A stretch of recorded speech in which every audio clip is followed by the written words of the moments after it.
Hi guys, welcome to our show. Today we have Dawood. Dawood has one of the coolest hostels in Bangalore. It's called Kuko Hostel, Oh, and it's also in 6 block Koromangala. Still okay. 6 block? Yeah, still 6 block. So Dawood, I was just wondering, so what do you think are going to be the dynamics of hostels, of hostel life once we come out of this pandemic situation? Yeah, I think the first and the most important thing that will be there is to like make people comfortable to come back to the hostels again. Like even though it's a co-living space, you can still maintain like hygiene and other things, and like you can have hand sanitizers and all. And I think the most important thing is like when the travel restarts, because hostels like my hostel or your hostel has like more input of like foreign travelers.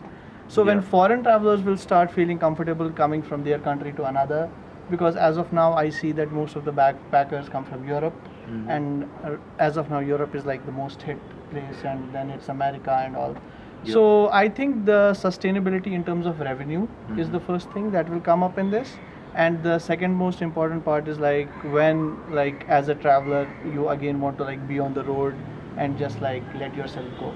Exactly. So, two important things that I got from you just now is that one, it depends on the country that's sending the travelers over. They have to open up travel restrictions. Then it also depends on the Indian government, which is definitely erring on the side of caution right now. And when they will allow people to come in and really open up tourism, I was just reading today that Turkey is already planning on having travelers come in at the end of May, and I was thinking that, hey, that's not very smart. They probably should be a bit more cautious. So I think what India's done till now is quite good, but the cases aren't going anywhere. The situation is not disappearing, and thinking about the long-term aspects of the hostel industry. So where to from here? How does it look? Do we have to change the business model? Do we have to change something about how we work? See, I don't think like there's a lot that can be done in changing the business model. What can be done is that like hostels may need to like lessen the number of intake of people at one point of time. Right. Like if like you had a dorm with 6 beds, you might want to make it for 4 beds so that there's more space between people. Yeah.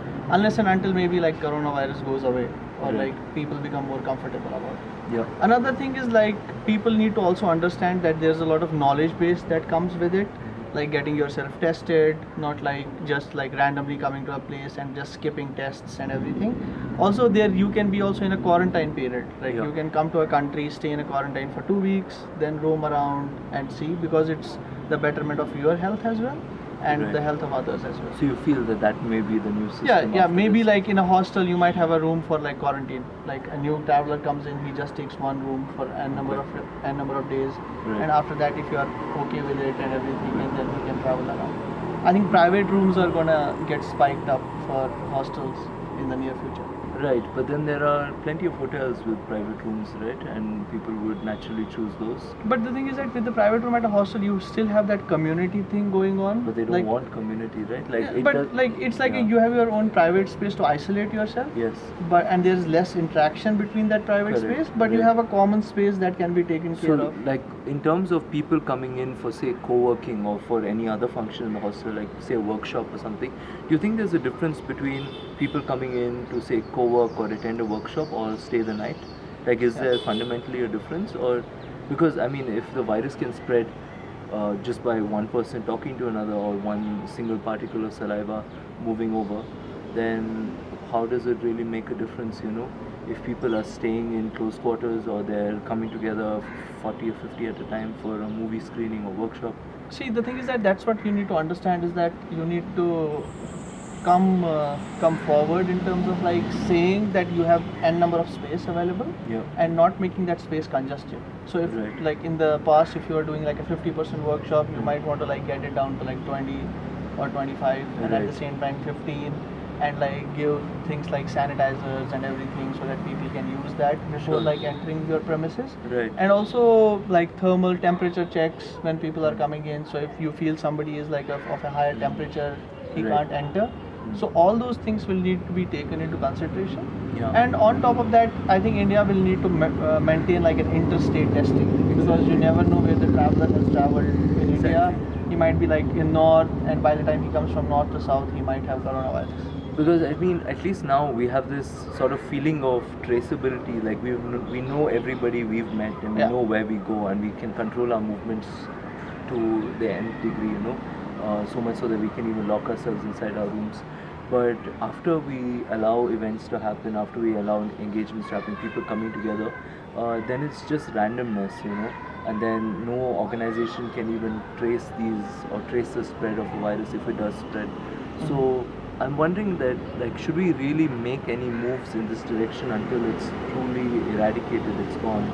See, the thing is that one thing is good for the hostels is the age group that we get Right. is something that has been like, according to studies that they say right now, are more like prone to like recover from coronavirus. Sure. So Or not whatever even show crowd, symptoms in yeah, the first yeah, place, and right. like whatever like people we are getting or the crowd we are getting, it's not of that age group of elderly people who are more prone to like dying from coronavirus. Correct. So that's yeah. an advantage for the hostels.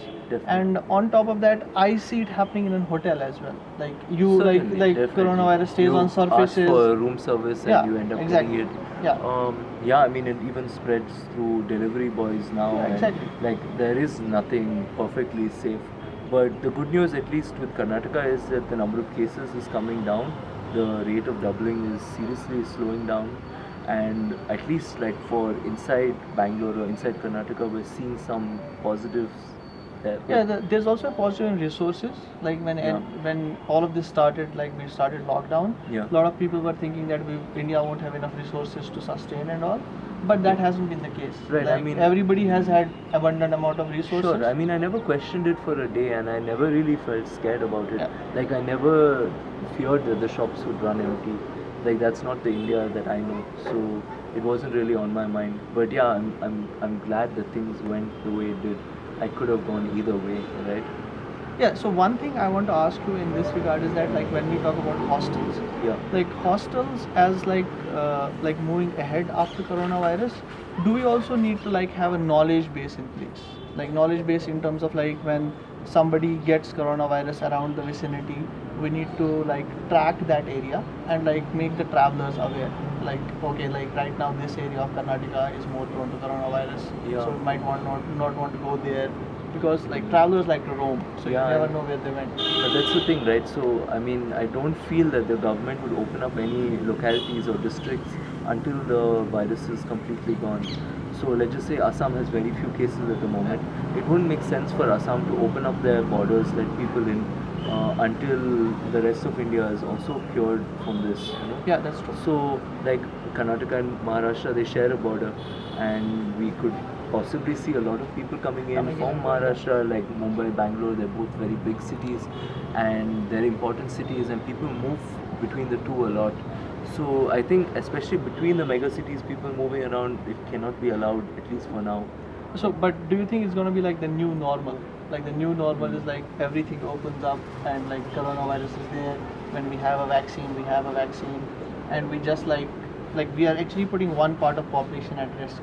Like for example, in Netherlands, like Yeah. they clearly said that like elderly won't be getting like any like hospital care or anything, because like there's one generation we need to save on the cost of another generation. Do you think like They said Indian, that. yeah, and do you think like Oh. Indian ethics or like Indian community will be like No, going definitely towards not. that? No, definitely not. And I feel like since a lot of our politicians are also old, and they definitely care for themselves, like that's one thing for sure. They might not care about anybody else, but they care about themselves. I feel like they would take action that would protect the older generation, and I feel like families also deeply care about the older generation. So I don't see that happening. So I see that somehow Indians are more resilient to this virus. It doesn't spread as fast. People don't show symptoms in many cases, and maybe we can get over this. But let's just say if even the virus is gone from Karnataka, right? We don't see a huge number of travelers coming in Yeah. from other districts. They usually have relatives. The family networks are quite tight here, so people usually always have some friend or family to crash with, especially within the same region.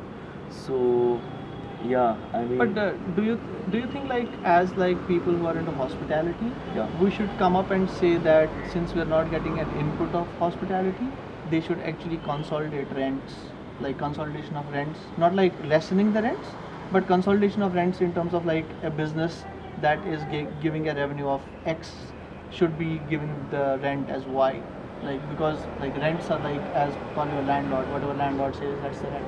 Yeah. So should we go ahead and like tell the government to like consolidate the living structure in a place because we won't be seeing as much revenue as we would have? Definitely. I mean, one option is that to sort of unionize in that sense and petition the government to make some changes. But another thing I feel that the government can do more than just sort of lowering the rents or controlling things is to help the industry as a whole mature after this lockdown is over, because there are many things that they can do in terms of boosting hostels, creating like a really good infrastructure of hostels all over India, getting people aware about these things, sort of talking about the environmental benefits of co-living, about sharing space, sharing equipment. And I feel like this could be a bigger movement in the future. Like in India, the hostel space is tiny and it's like still yet to fully blossom. So maybe I think like in the future we could engineer something so that it's better for everybody.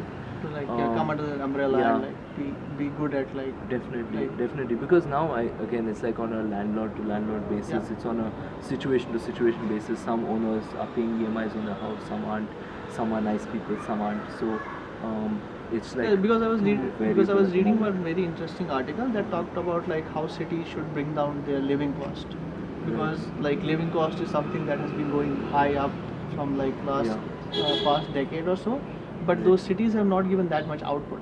Like for example, you have like people losing jobs and everything, but they're still living at a place wherein they want to get new jobs.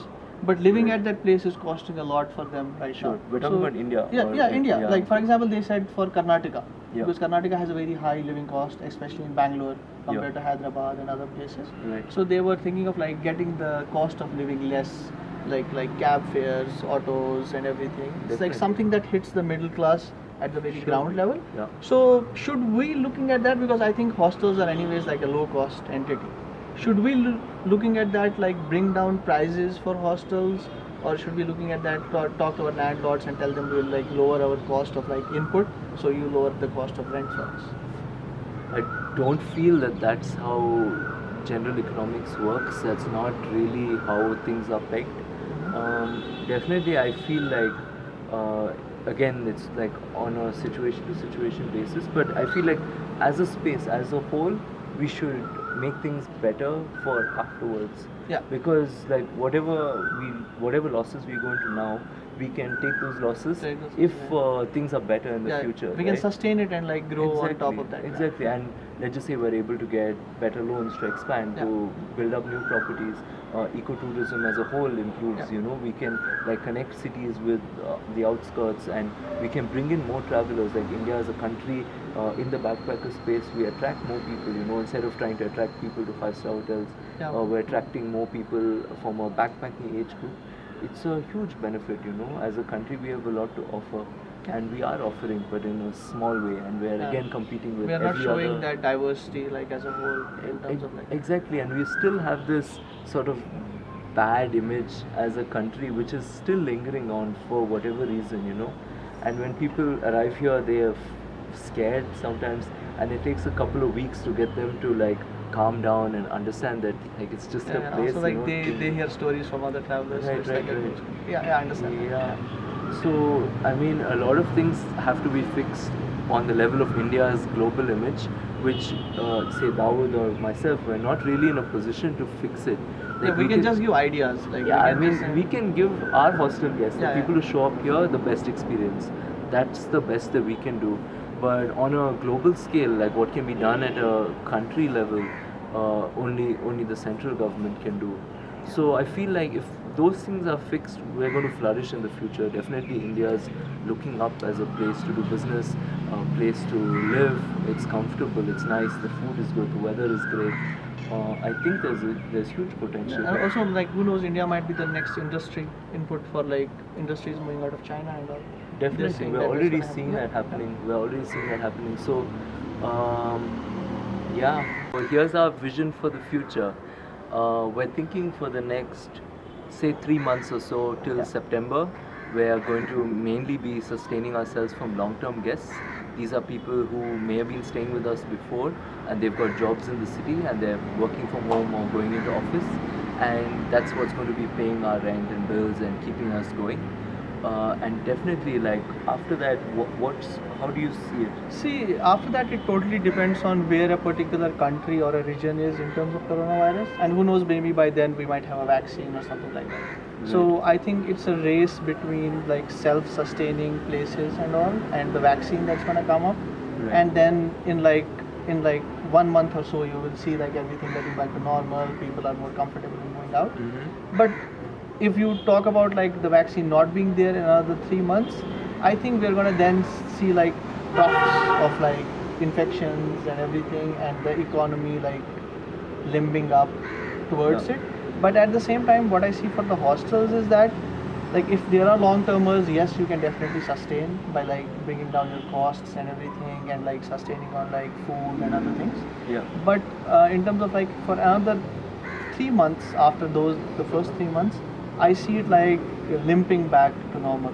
Like Mhm. limping back in terms of like a little input from outsiders also coming in, like not getting crowded and not Right. also making profits, So but like some 2020 input. is Yeah, basically yeah, going to be basically like that, yeah. if you can break even, it's already a great year. Yeah, You know, yeah, something like yeah, that, yeah. right? Another thing we didn't really get into much is maybe the feeling like this whole crisis. You know, the existential crisis of coronavirus. Maybe it spurs a movement in the younger generation Yeah. in India to want to explore the world more, because till now they've basically been doing things that their parents or societies have told them to do, and travel is one of the first things that liberates you, you know, from your situation, from your background. You know, you can really explore life as a new person. So do you think we'll see like a resurgence in Indians traveling, like young Indian travelers, like first generation travelers? Yeah, I think it also will depend on like how they intake this crisis. Mhm. Like for a lot of people, I think India has a big generation of people who are currently looking for jobs, and at the Right. same time they are also like getting out of jobs. So Yeah. they are losing jobs as well. Correct. So in that dynamics, India has a lot of family dynamics as well. It Yeah. doesn't like it's not a singular identity kind of a place. Right. You like take your family with you, you take your ideas with your family and everything. Right. But there will be some chunk of the society that will Sure. realize that okay, like we need to travel and explore more. Yeah. Need to look at places that like give you ideas and everything. And I think those are the people that might come into hostels. Right. Like people are coming in and asking you like from the foreigners as to like how did you fare in the crisis there, Right. how did we fare in the crisis here, and then comparing both Sure. like societies, Right. and then maybe coming up with the ideas how to better our society. I think Exactly. India still as a society, even though we are diverse, we are not that coherent. Exactly. If we come and like become coherent as a society, I think we did really good with the crisis, and Yeah. it could have been much better. Like Exactly. it could have been like a coherent society wherein like we would have given ideas to like curb this infections and everything at a very like niche level, Right. and that would have given a lot of benefits to us to reopen as well. I think the country which will reopen first and like get rid of the virus first will have like an upper hand on the economy that is to come, and it will also attract investment and everything. And I see there as in like where hostels can jump in.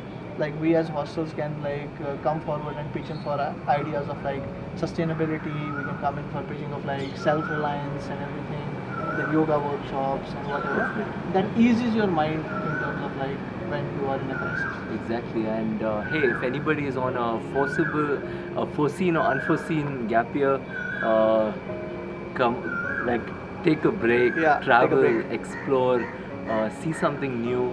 You only have one life, you know, and think of this as a gift, you know, from above, that you're able to take this time off to really explore who you are as a person, explore the country that you're in.